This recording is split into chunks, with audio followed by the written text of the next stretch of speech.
forged on the gridiron in September. Perfected in the magic of March. Again, rebounded by Indiana. The game is over. For the fans who love the crunch of the pads, prefer a dunk, Oh, he just shook the gravity. and expect nothing but the best. It's Bigger 10. Here's Steve Deace. And welcome to this week's episode of Bigger 10. I'm Steve Deace. I even wore my name tag just in case you're new here. Joined by my co-host, Aaron McIntire. Good to see you, brother. How are you? Doing pretty well. How about yourself? It's January and there's not a blizzard outside, so I could be a little better, but I could be a lot worse. Let's get to it. There's a ton going on this week's episode of Bigger 10, and we begin with our Big 5 on Bigger 10. The first opportunity for us to take a look at the 2021 college football season. Now that the deadline to enter the NFL draft has come and gone, we have our first kind of look. A lot of schools still have to decide what they're going to do with guys. Do they want to come back for that bonus year or not? A lot of that still has not yet been determined. We have another signing day. But these are my team total talent ratings. I debuted these in 2017, and here's how these work. These are where things are nationally. If you want to know where these point totals come from, these numbers are taken from the 24/7 composite recruiting rankings, where they take into account the recruiting rankings for all of the major services, Rivals, ESPN, and 24/7. And I go back to the last four classes. So for this year, 2018, 19, 20, and 21. And then there's a column for fifth years as well. Transfers, everything that's been in the transfer portal is already updated. You get 3 points for a 3-star, 4 points for a 4-star, 5 points for a 5-star. Players that overperform their recruiting rankings over the course of their career, we moved them up. So if you came in a lowly 2-star like TJ Hawkinson did at Iowa a few years ago, and you end up winning the award as the best tight end in the country, you get upgraded as you develop and matriculate through the process. So Aaron, throw those back up there again. These are right now. Now, this is just talent on the roster, not how good these teams are going to be. But as things stand right now, with the NFL entry deadline come and gone, Alabama remains the most talented team in the country, followed closely by Georgia. Ohio State is there. I think people are going to be surprised to see Oregon, but they have recruited well the last few years. Clemson, those are your top 5. And then we start to see a bit of a bunching up process. Florida, Notre Dame, Michigan, Texas, Miami round out the top 10. Oklahoma, Tennessee, although expect to see some attrition there with the coaching change. What happened? What'd you say? What happened? With what? Tennessee. Oh. I was just making a joke. Oh. McDonald's bags of cash happened. Yes. Is what happened with Tennessee. How about we joke in Big Ten? Sorry about that. We joke in Big Ten country about the bag man in the SEC. There really was a bag man in the SEC. A bag man. A McDonald's bags of cash for Tennessee. So as you look at those rankings, you can see North Carolina, Texas A&M, who just played in a New Year's Six Bowl, are in there. Nebraska. This is the highest they've been rated in my team total talent ratings since I started these rankings. Maryland makes the top 25 right now as well. 3 Big Ten teams are tied for number 25. But once you get into the 260s, I mean, there's a ton of teams that have 250, 260. So there's not much difference between teams 25's roster and, say, team 40 or 45's. But what's your initial view taking a look at these? Again, this is just the very first look at rosters for next season. So remind me, Steve, I want to make a point about Nebraska, but later on in the show during Would You Rather. And I think that's one big surprise right there, but I want to make that point later. There are no huge surprises. You always expect Alabama, Georgia, Ohio State, Clemson to be in the top 5 to 10, but especially the top 5. I would agree that Oregon is a little bit of a surprise there. Florida, not so much. Now, they have won the last 2 Pac-12 championships, though. Keep that in mind. Yep. So Florida, not so much. They seem to be on the rise. Notre Dame always has a good recruiting class. Again, Michigan, I'm going to make a similar point with Nebraska, but I'll just kind of tease it here. Michigan, for the lack of results on the field, they still seem to be managing to pull in great recruiting classes. And so that's kind of a yo right there. Texas just fired their coach. How are they doing that as well? But you've got these blue blood names, and that still goes apparently a long ways. Across the rest of the landscape, not a huge surprise, I guess I would say. Maybe Maryland being in the top 20 there, that's maybe a mild surprise. But other than that, nothing super surprising here. All right, let's take a look then at just the Big Ten, teams 1 through 14. And you can see that what's funny is who's first and last are the two teams that played for the Big Ten championship in just a few weeks ago in Ohio State and Northwestern. But Ohio State is number 1. Michigan is number 2. But I mean, listen, Penn State is closer to Michigan at number 2 than Michigan is to Ohio State at number 1. But that's the lowest score I have ever had for Penn State's roster since I started doing this. I mentioned that's the highest score for Nebraska. They're really buttressed by several players that decided already for them to take that bonus year. And they've brought in a couple of transfers as well. Maryland, who's had a couple of good recruiting classes in a row under Mike Loxley. I mean, we know the guy can recruit. It's just what he does with those players. That's the surprise to everybody else. Indiana and Iowa are the big tumblers from last year's roster rankings. With where they were at, I was kind of surprised. I double-checked my work at this time last year when I had Indiana as a top 15 overall most talented roster. I'm like, really? Indiana? Well, we saw that play itself out when we got to the season, right? I've got Iowa's depth numbers down. And then you see Northwestern, which has had a flood of players declare for both the NFL draft and for the transfer portal, which led a lot of us to think maybe the whole thing with Pat Fitzgerald to the NFL has some teeth to it. Apparently not. The AD moved on as well, so maybe those players know something, right? Apparently not. So your thoughts? Like, some of these numbers will change, with attrition, more transfers, another signing day, etc. But, it's not like you're going to see Ohio State fall out of the number 1 spot, right? So you're going to see some shuffling around, but this is kind of the basic framework when we do the final version of these at the dawn of training camp, come August. I mean, it's going to look a lot like this, just there might be, a few teams that are moving up or down just a couple of spots. Yeah, so we asked the question on the poll last week, would you rather take Ohio State to win the Big Ten next season or the Field? And we kind of talked about it a little bit. It's tough to make a case for the Field. And I think these numbers just kind of underscore that as well. I mean, who in the top, let's say 5 there, not to mention the rest of the team, the rest of the league, who in the top 5 there do you see seriously considering or pushing Nebraska for the Big Ten title? You mean Ohio State? I'm sorry, that's Ohio State. Certainly not Nebraska. Michigan, I mean, it's going to be a make or break year. Who knows? Maybe Jim Harbaugh will catch lightning in a bottle. James Franklin, it's still a huge question mark, at least in my mind, his overall ability to take that program to heights that they previously, at least to scale the Ohio State mountain, at least this season anyway.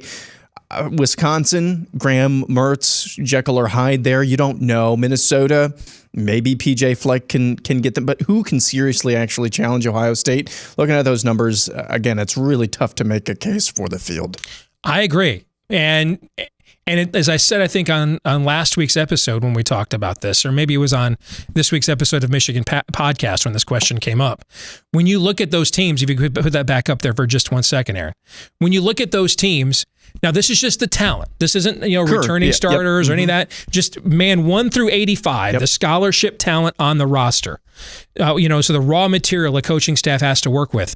When you look at those rosters, look at who is the team whose overall talent isn't close to Ohio State, but the experienced, proven players in their starting lineup means that they could be there with them at the end. Like they're poised for this to be their breakthrough year. I don't even see who that is. You're putting a finer point on what I was trying to say. I could see Michigan go 3-9 and 11-1. I could see Penn State go 6-6 and 11-1. Yep. Right? I could see Nebraska go 4-8. 9-3. I mean, we don't even know. I mean, at this time last year, we kind of knew that Indiana was ready to have no, we didn't think they'd be a team that would just be one game away from playing for the Big Ten championship, but you kind of knew Indiana was ready for a breakthrough year. You looked at Wisconsin's team with what they had coming back, and you thought, that's the clear favorite in the West, right? We don't even know the second tier questions in this league right now. And so this would be a year where Ohio State is, yes, they have a lot of talent, but they're young at some key spots. They're going to be young at some spots in the offensive line. They're going to be young at quarterback, right? This would seem to be the kind of season where one of that team that's been kind of there and building and cycling up could break through and maybe get a win against them for a championship based on experience. But I don't even see that we have that team in our league right now. I don't. It should be Nebraska. It really should be with the amounts of success they've had recruiting. It should be Nebraska, but it's obviously not. I would say if Wisconsin had a Jonathan Taylor, and we actually knew who Graham Mertz was, for sure, I would say Wisconsin would be that team. That would bump them up, 10 points or whatever. Mm-hmm. I would say Wisconsin would, but they don't. They're facing some of the same questions that they faced going into last offseason as well. So I don't see who can seriously contend with Ohio State at this point, barring my major attrition of some stripe from them. All right, we mentioned the filing deadline for early entrance into the NFL draft. How about how the Big Ten is done? Who's moving on from the conference? I mean, you look at the top there, Rashad Bateman, not a surprise. Several of these guys made their decisions before the season. When I look at that list, do I see a player right now that I'm thinking, what you doing? What are you thinking? And maybe Cam McGrone, the outstanding linebacker at Michigan, maybe. But I don't really see anybody else in that list that I'm just kind of thinking, that guy just must be sick of school, doesn't want to have to take class anymore. I think a lot of those guys ended up making pretty good decisions for themselves. Yeah, and it was kind of up in the air regarding Pat Freiermuth at Penn State, for example, about whether he was even going to play this last season. Right, he wasn't, then he did, yep. then he wasn't. Yeah, and Nico Collins at Michigan, not a huge surprise. You look at somebody like Davion Nixon from Iowa, who didn't really come out of nowhere. This was kind of expected, but he made the most of his opportunities this season. You want to strike while the iron is hot. I get that. So nothing super outside the box here. What I find interesting is, because I'm a Detroit Lions fan, the draft is our Super Bowl every year, right? Yeah. Okay. So I'm getting geared up for the draft, and we have two decisions we have to make. Number one, are we going to keep or trade Matthew Stafford? And I think they're going to end up trading Matthew Stafford. The number two is, do you stay at number 7 and try to get the best defensive player available, or do you trade down because you need more picks because my Lions only have 5? That's not enough, right? Well, of course, a lot of people think who's the best defensive player in this draft? Micah Parsons, the linebacker at Penn State.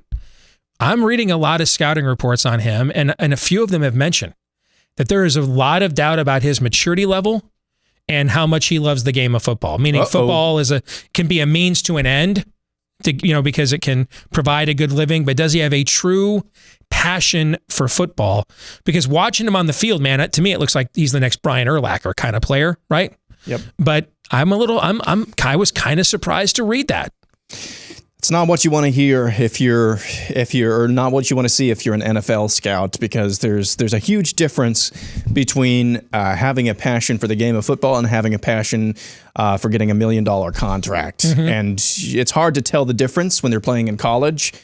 Easy to tell the difference when they're playing in the NFL. And he gets harped on all the time, and it kind of I don't feel bad for him, but Jadeveon Clowney. He was overblown for that one hit against Michigan, but overall he was a decent college player in the NFL. I mean, what has he done? Basically nothing. I think he's had one double-digit sack season for being the number 1 overall pick in the draft, right, or something like that. Yeah. Let's go to basketball. Here is you want to talk about schedules, man. We've been talking about how treacherous the Big Ten schedule is this year. I saw this stat over the weekend, and I'm like, we have got to talk about this on the show.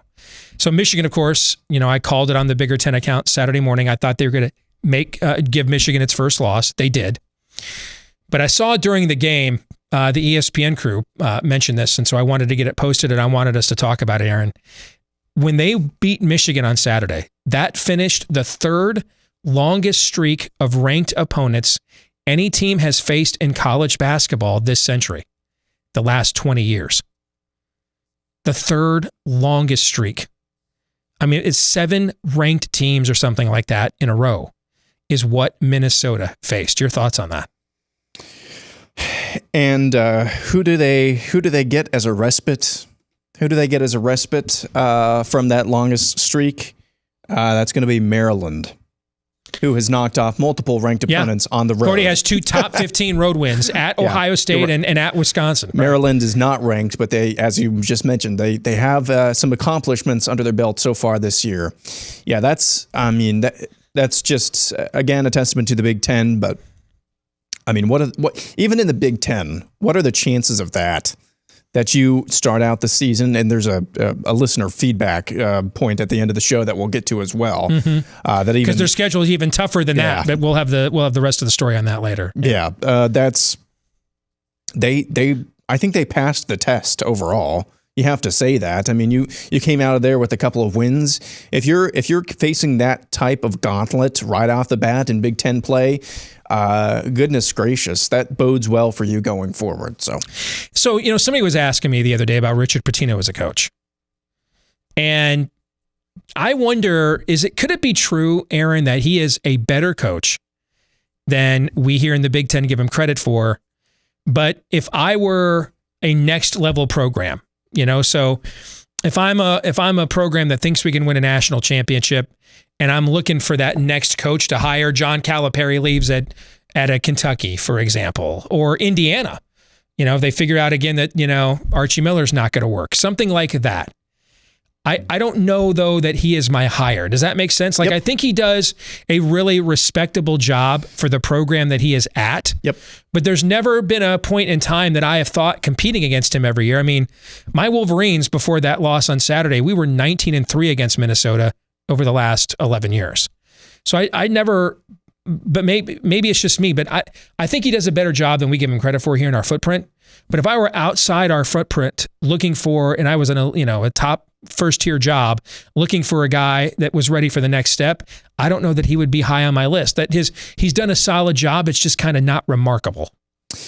Yeah, I'm going to throw this out there, kind of thinking about this on the fly, but he reminds me a lot of Fred Hoiberg in some respects, which is great at getting transfers, great at getting high-level transfers, or at least diamonds in the rough transfers, and making the most of that. But when it comes to actually getting over the hump of some of college basketball's biggest hills and summits, it's hard to do that with a team full of transfers because you don't have the cohesion there that you need to have in order to get past those areas. So I think I don't know. I think if I were looking at another school, there's 2 ways to look at it. Unremarkable, but look at what he's done with what he's had. I think you could look at it that way. You could look at the upside instead of looking at the glass half full type of situation there. What could he do if he had the name brand of our school behind him and all the resources that we could provide for him? Let's give it a shot. But again, if you're a big school like that, you're not really looking for it. Let's give it a shot, guys. And some guys are just better fits for certain levels. Like Greg McDermott, for example, was phenomenal at Northern Iowa, went to Iowa State, failed miserably, and he's phenomenal at Creighton. You look at Steve Alford, failed at Iowa, was phenomenal at Southwest Missouri State. He was really good at New Mexico, and now he's at Nevada, right? And so and in between, he failed where else? UCLA. Yeah. So some guys, just for whatever reason, since we're not there all the time, we don't know, but you see in their results that at a certain level, they can do the job, but outside of that level, they're just kind of out of their depth. I wonder if he's one of those coaches. Here's the latest net rankings now. We are, 8 weeks, 56 days until Selection Sunday. Looking for Big Ten teams. You can see right now, if today were Selection Sunday, Iowa and Michigan would both be number 1 seeds. Illinois would be probably a number 3 or a number 4. That's about where Wisconsin would likely be. Your thoughts on the latest net rankings? There's the top 24 Big Ten teams in there.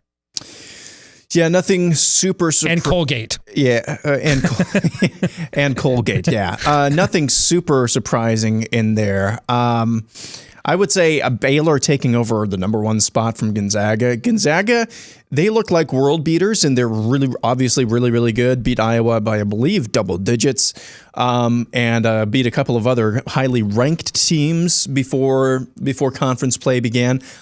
I've seen a couple of their games recently, and they've been not blowing teams out at halftime. In fact, they've been in dogfights a couple of times in the last couple of weeks, and so I don't know if this is just some regression to the mean, or if they're just going through a rough patch there. But that's not Big Ten related. I mean, Baylor got really good wins back to back against Texas Tech and Kansas, right? Yeah. But I've noticed the same thing with Gonzaga as well, and I would imagine it's particularly in a COVID year. Like when you're walking into some of these situations and there's fans, and everything else, you're still going to have some time where it's hard to just be as motivated as you were when you played that great non-conference schedule, when you know you're so much better than everybody else. But now take into account that you go into those games, Aaron, with the knowledge that you're that much better than everybody else. But then there's the COVID strain of all the testing. Hard to be on every night. Yeah, it's just hard to be on every single night. Where I do wonder about that, though. Can you turn that right back on March 18th when the NCAA tournament begins, right? And you're not being challenged every single night like a lot of these other teams. You're not facing whack. It's not the whack anymore, Toto. We'll come back and we'll play this week's edition of Would You Rather on Bigger 10 next.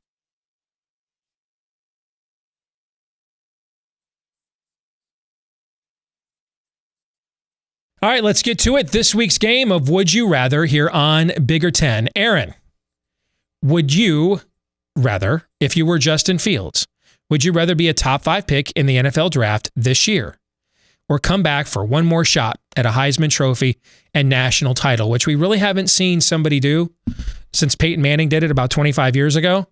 And he was rewarded by not winning the Heisman Trophy and not winning the national championship. But what do you think? What would you rather do? I would rather go to the NFL. My thinking on leaving early for this type of thing is different in football than it is in basketball.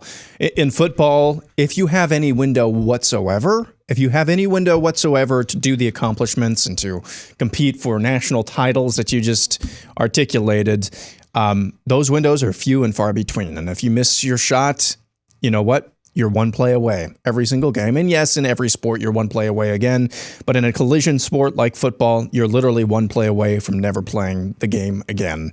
And so I don't think anybody faults him for, you know what, go to the NFL. You've worked hard, get your reward. Whereas in basketball, if you're on a college basketball team, you have a bigger window because of the number of teams that can make the postseason to do some pretty amazing things, and you probably don't have as big of a chance to actually make it at the next level. So I would say if you're a college basketball player, milk your college basketball experience for all it's worth. It's even more. You can make the argument it's even more important in basketball to have that sense of team cohesion, as I talked about earlier. And so I would say with Justin Fields, take your shots in the NFL at the next level. All right. Next one. One's for me. Would you rather have 3 wins against teams inside the top 10 of the net rankings, or have 10 wins against teams in the 20 to 30 range? That's an intriguing question. And why not both? Well, yes, Tony Stark. Is it better to be feared or respected? Why not both? Right? Wow. I wonder if it equates about the same. You know what? I can't answer that though, because the NCAA has given us kind of a general summation of what its net rankings formula is. But unlike with the RPI and before that, and also the BCS in another era, we don't know the formula itself. You know what I'm saying? We know what the metrics are that they use. We just don't know the methodology by which they use them. So I don't know the answer to that. If I had to guess, though, by seeing teams like Drake and Colgate in the top 20, I probably want to have the volume of games. So I'll take the more wins over top 30 teams, but that's purely a guess. All right, for you, all pay being equal, would you rather join Urban Meyer's staff in Jacksonville or Jim Harbaugh's staff at Michigan? In other words, which situation do you think is more stable? Harbaugh's job security or Urban Meyer's health?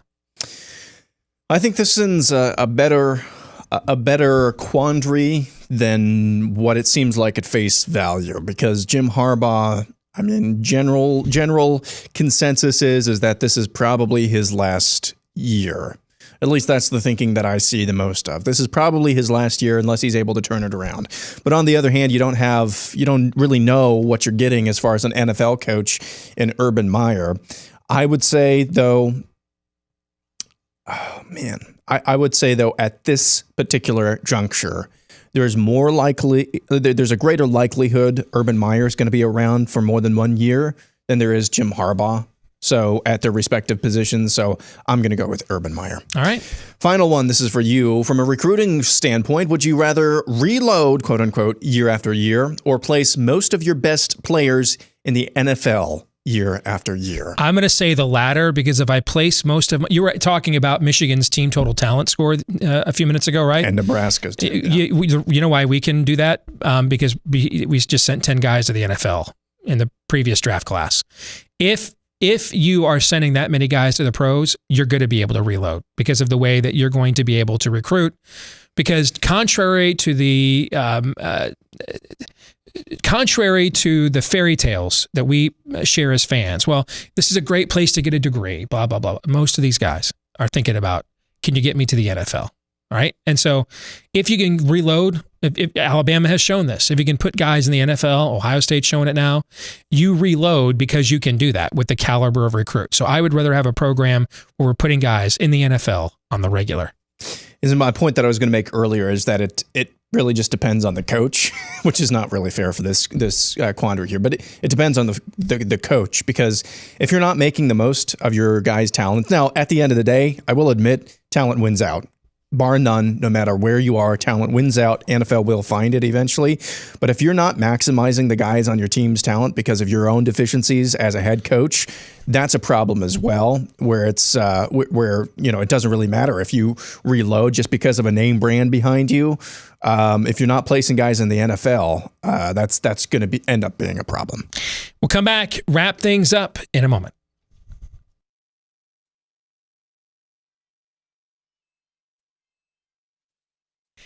This week's Twitter poll results, we asked you, last year set the record for most losses ever by a Big Ten basketball champion. We actually had 3 champions who had 6 losses.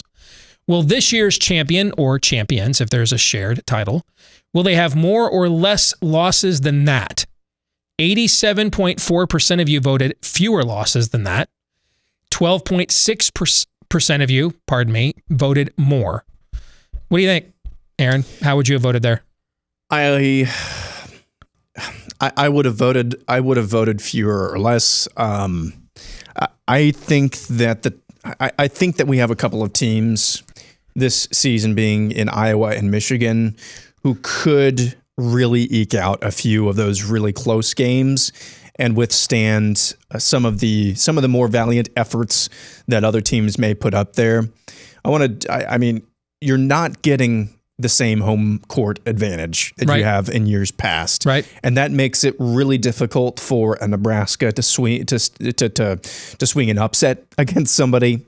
I'm throwing Nebraska out there as being an exaggeration. Or Northwestern as well. So I think the eventual Big Ten champion or champions will have fewer than 6 losses. All right. And we teased this earlier. Remember a little while ago, we talked about Minnesota's schedule. They just finished the 3rd longest streak of consecutive ranked opponents this century, the last 20 years of college basketball. Look at this week's feedback of the week from our viewer, Alex McIntire. He says, hey, the 2 games that Minnesota played before that stretch were against St. Louis and Illinois. St. Louis wasn't ranked at the time, but now they are. So it was actually more like 9 straight games against ranked teams. So they played Illinois, who was ranked, then played St. Louis, who was not, but now is. Yep. Right? So that streak is even more formidable than we originally thought it was. So, dude, hat tip to Richard Pitino, Marcus Carr, Gabe Tauscher, that whole team for navigating that streak and claiming a few scalps in the process as well. That's a job well done. That's going to do it for this week's episode of Bigger Ten. No episode next week, so we'll see you again in a couple of weeks. Remember to follow us here on Twitter at Bigger Ten to stay up to date. Like, rate, subscribe, 5-star review, share, whether it's iTunes, YouTube, Stitcher, Google Play, no matter how you access Bigger Ten each week. Keep that positive feedback and those shares coming to help us spread the word. Have a great couple of weeks. We'll see you then. Until next time. For Aaron McIntire, I'm Steve Deace. This is Bigger Ten.